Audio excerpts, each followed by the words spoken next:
नमस्कार। सुर्खियों के बाद बड़ी खबर की बात करेंगे। भोपाल से बड़ी खबर, मोरबी हादसे के बाद नगर निगम अलर्ट पर है। भोपाल नगर निगम अलर्ट पर है। मेयर मालती राय ने ब्रिज से जुड़ी एजेंसियों को पत्र लिखा है। सैर सपाटा, स्टे ब्रिज, लक्ष्मण झूला, इन सभी जगहों के जांच के निर्देश दिए गए हैं। पुलों की जांच कराने के निर्देश दिए गए हैं। जांच के बाद फिटनेस सर्टिफिकेट देने के निर्देश दिए गए हैं। मोरबी ब्रिज हादसे में 135 से ज्यादा लोगों की जान चली गई थी। गुजरात के मोरबी का यह पूरा मामला है और अब मध्य प्रदेश में इसका इफेक्ट होता हुआ नजर आ रहा है। गुजरात में हुए मोरबी हादसे, मच्छू नदी पर यह हादसा हुआ और अब तक जो सरकारी आंकड़े हैं उसके मुताबिक 135 तकरीबन लोगों की जान चली गई है। अभी भी तलाश जारी है। बहरहाल वापस भोपाल पर लौटेंगे। शैलेंद्र भदौरिया हमारे सहयोगी इस वक्त हमारे साथ जुड़े हुए हैं। शैलेंद्र, मेयर ने लेटर लिखा है, निर्देश दिए हैं, ये अच्छी बात है। इसे सबक माना जाए या हादसे के बाद जागना कहा जाए? शैलेंद्र। देखिए, बिल्कुल आपने जो कहा, ये सबक से ज्यादा हादसे के बाद जागना नजर आता है, क्योंकि यदि जब कोई घटना हो जाती है उसके बाद लाजमी होता है कि प्रदेश हो या फिर दूसरे राज्यों में अगर किसी तरह की कोई घटना हुई तो उस तरह की घटनाओं की पुनरावृत्ति किसी दूसरे राज्य में ना हो। इसको लेकर कहीं ना कहीं इस बात को लेकर प्रशासनिक अमला जो है, या ये कहें कि मेयर मालती राय जो है वो सतर्क नजर आ रही है और यही कारण है कि अब संबंधित विभागों को पत्र लिखा गया है और कहा गया है कि भोपाल राजधानी में जितने भी केबल स्टे ब्रिज हैं उन सबकी जांच होनी चाहिए कि आखिर वो किस गुणवत्ता के साथ तैयार किए गए थे और वर्तमान में उनकी भार क्षमता क्या है और किस तरह की उनकी स्थिति है। ये पत्र जो है वो बाकायदा लिखे गए। सबसे पुराना अगर केबल स्टे ब्रिज की बात करूं तो यहाँ पर सैर सपाटे में है, जो लगभग 15 साल पहले इस पूरे निर्माण जो है वो पर्यटन विभाग के द्वारा किया गया था और उसके बाद स्थानीय नगर निगम को उसको सौंप दिया गया था। हालांकि बड़ी संख्या में लोग वहां शाम को और सुबह वहां पहुंचते हैं। सैर सपाटा यानी वो जगह है जहां पर चौपाटी भी है और लोग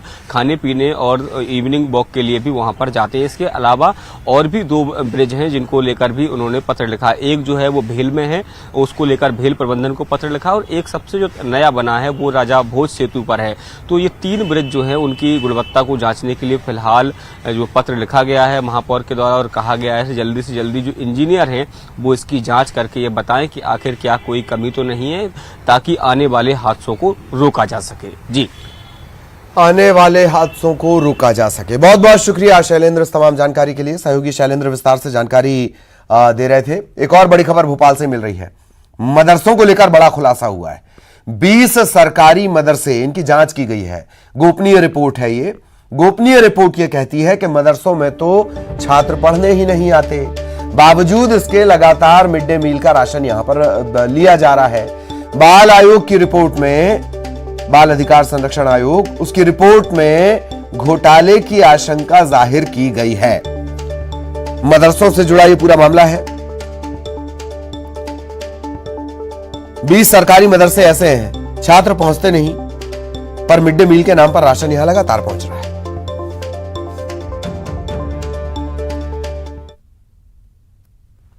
और अब बड़ी खबर सागर से आपको बता दें। थाने में आरोपी की संदिग्ध परिस्थितियों में मौत का यह मामला है और अब इस मामले में एसपी ने एक्शन लिया है। थाना प्रभारी समेत 3 पुलिस वाले लाइन अटैच कर दिए गए हैं। जैसी नगर थाने में आरोपी की संदिग्ध परिस्थितियों में मौत हुई थी। परिजनों ने नाराजगी भी जाहिर की थी। अब इस मामले में एसपी तरुण नायक ने बड़ी कार्रवाई की है और जैसी नगर थाने का यह पूरा मामला है। सागर के जैसी नगर थाने का मौत मामले में थाना प्रभारी समेत 3 पुलिस वाले लाइन अटैच कर दिए गए हैं।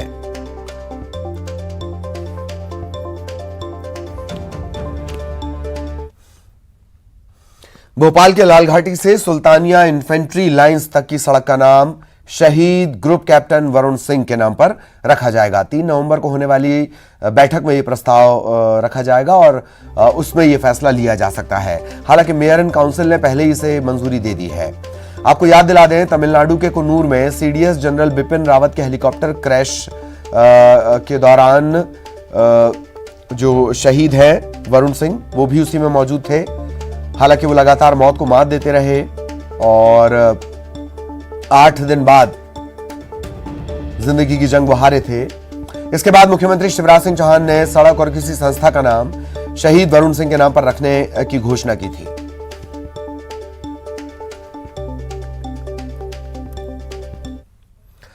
खबर ग्वालियर से, जहां लगातार डेंगू का डंक, डेंगू का प्रकोप बढ़ता जा रहा है। अस्पतालों में एडमिट होने वाले बुखार से पीड़ित हर तीसरा मरीज, अस्पताल में एडमिट होने वाला बुखार से पीड़ित हर तीसरा मरीज डेंगू की चपेट में है।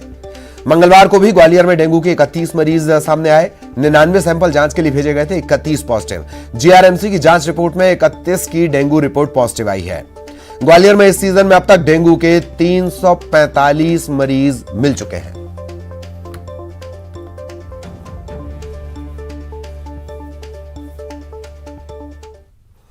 और अब मामला 420 का। जबलपुर की गोहलपुर पुलिस ने एक ही नंबर पर 2 ट्रक चलवाने वाले ट्रांसपोर्टर पर मामला दर्ज किया है। दोनों ट्रक भी जब्त कर लिए गए हैं। यह ट्रांसपोर्टर लंबे समय से जालसाजी कर राजस्व का चूना लगा रहा था। जब चंडाल भाटा स्थित वर्कशॉप में एक ही नंबर के 2 ट्रक रिपेयर होने पहुंचे तो पुलिस को इस बात की भनक लग गई। तब जाकर इस फर्जीवाड़े का खुलासा हुआ। इसके बाद महाराजा ट्रांसपोर्ट के संचालक संजय जैन से सख्ती से पूछताछ की गई। तब सारी पोल खुली। जैन ने बताया कि उसका ट्रक MP07 HB 4119 यह खराब हो गया था। लंबे समय तक ये गैराज में खड़ा रहा। इस दौरान उसने दूसरे ट्रक पर यह नंबर प्लेट लगा दी। नगर चंडाल भाटा में 2 ट्रक MP07 HB 4119 नाम के नंबर पे एक साथ खड़े हुए हैं, जिन पे दोनों पर एक ही नंबर डाला हुआ है। इसको मौके पर जाके तस्दीक करने पर ये दोनों सच पाए गए, जिसे दोनों ट्रकों को जब्त किया गया। जब्त करने के बाद ये पाया गया कि ये सुबोध कुमार जैन के हैं दोनों ही ट्रक, और उनके द्वारा एक ट्रक जो था वो उसका पावर ऑफ अटर्नी ले रखी थी, और दूसरे ट्रक का जो था वो उनके स्वयं मालिक थे। तो दोनों ट्रकों के जब संबंध में जांच की गई तो ये पाया गया कि दोनों ट्रक एक ही नंबर पे चल रहे थे। एक ट्रक दोनों चूँकि खड़े हुए हालत में पाए गए थे, तो ये संभावना थी कि ये कोई ना कोई इस नंबर का दुरुपयोग करते। ऐसी परिस्थितियों में दोनों ट्रक जब्त करके और आरोपी की गिरफ्तारी की गई। धारा 420, 482, 483 IPC का प्रकरण दर्ज करके विवेचना में लिया गया है। कार्रवाई आगे जारी है। और अब जबलपुर से बड़ी खबर। पूर्व बिशप PC सिंह को हाईकोर्ट से लगा है झटका। PC सिंह की जमानत याचिका खारिज कर दी गई। अदालत ने माना कि जमानत मिलने पर जो PC सिंह है वो साक्ष्य प्रभावित कर सकता है। यही वजह है कि जमानत याचिका खारिज कर दी गई।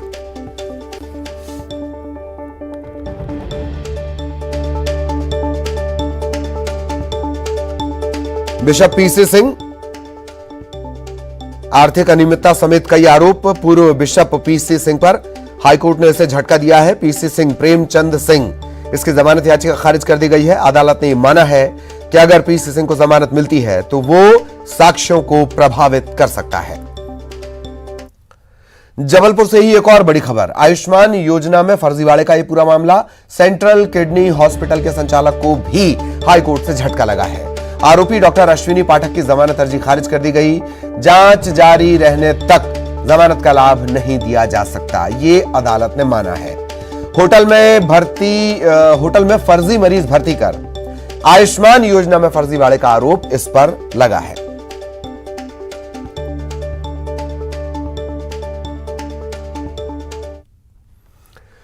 पूर्व CM उमा भारती के शराब पर दिए गए बयान के बाद अब बीजेपी के विधायक हैं अजय विश्नोई। उन्होंने भी बड़ा बयान दिया है। विश्नोई ने कहा कि प्रदेश में आसानी से उपलब्ध हो रही है शराब, इससे बर्बादी हो रही है। शराब माफिया गली और मोहल्ले में आसानी से शराब बेच रहे हैं। उन्होंने यह भी कहा कि अगले चुनाव में जीत के लिए बीजेपी को कठोर कदम उठाने होंगे।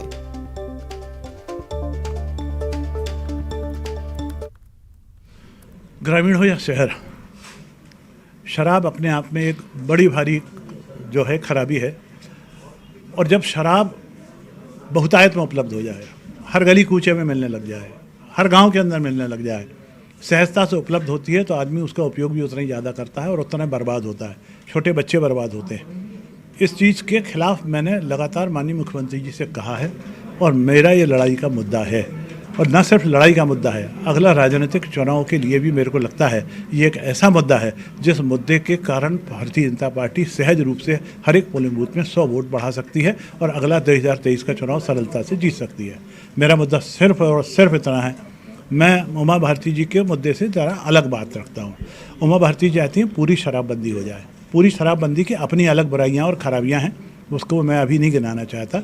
मैं ये चाहता हूँ शराब बिके तो जिस प्रकार उत्तर प्रदेश में सिर्फ दुकान से बिकती है, दुकान के बाहर सिर्फ नहीं बिकती है, या 10 बजे दुकान बंद होती है तो 10 बजे दुकान बंद होती है।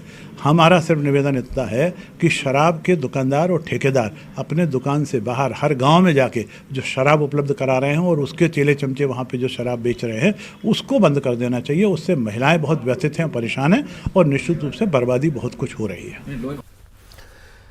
सहयोगी प्रतीक हमारे साथ जुड़े हुए, प्रतीक के पास आपको लिए चलेंगे। प्रतीक, एक तरफ सरकार की कोशिशें हैं अवैध शराब के ठिकानों पर ये दबिश वो दबिश, ये हुआ वो हुआ, पर अजय विश्नोई तो कह रहे हैं कि शराब बिके पर कायदे में बिके। वो वोट भी गिना रहे हैं कि पर बूथ 100 वोट। प्रतीक, देखिए बिल्कुल ललित, कहीं ना कहीं जो बयान अभी हाल ही में बीजेपी विधायक अजय विष्णु जी का सामने आया है वो स्पष्ट कहता है कि शराब कहीं ना कहीं अपना जो तय दायरा है उसको लांघते हुए बिक रही है। यानी जिस प्रकार से माफिया सक्रिय हो रहे हैं और किस प्रकार का गांव का हाल है, ये कहीं ना कहीं वो अपनी बातों के माध्यम से बयां कर रहे हैं और अपनी लड़ाई बता रहे हैं। न केवल ये उनकी लड़ाई बल्कि जनता के लिए उनकी एक महत्वपूर्ण लड़ाई है और उसको लेकर के वो बड़ा कदम उठा सकते हैं। बेशक 2023 में कहीं ना कहीं सभी का फोकस है।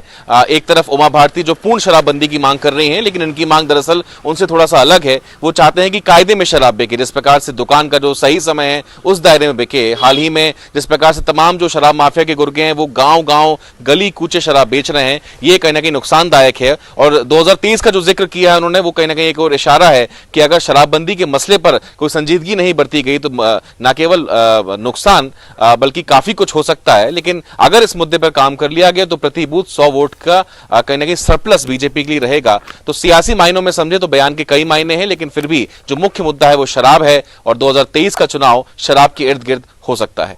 जी, ये जो आखिरी बात जिसका आपने भी जिक्र किया कि 23 का सबसे बड़ा मुद्दा है शराब, अब कांग्रेस की यह नाकामी है कि वो इसे भुना पाती है या नहीं? जी देखिए, जब जब भी ललित हमने देखा है कि शराब के मसले को लेकर, अगर अजय विष्णु जी की बात कर ले, जब भी उन्होंने कहीं ना कहीं बेबाकी से अपनी राय रखी है तो चुटकी लेना हमेशा विपक्ष का काम रहा है। लेकिन शराब का जो मसला है वो बेहद संजीदा भी है और लगातार सुर्खियां भी बटोर रहा है। अब तक विपक्ष क्यों नहीं इस मामले को भुना रही, ये उनका विषय हो सकता है, लेकिन बेशक ये मुद्दा बड़ा है और वाकई 2023 के चुनाव में असर डाल भी सकता है। चलिए, बहुत बहुत शुक्रिया प्रतीक इस तमाम जानकारी के लिए। प्रतीक विस्तार से जानकारी दे रहे थे। और अब तेज रफ्तार खबरें। पीएम मोदी कर्नाटक में वैश्विक निवेशक सम्मेलन को संबोधित करेंगे। भावी निवेशकों को आकर्षित करने के उद्देश्य से यह आयोजन हो रहा है। 2 से 4 नवंबर तक यह सम्मेलन चलेगा। उत्तराखंड के धारचूला के निचले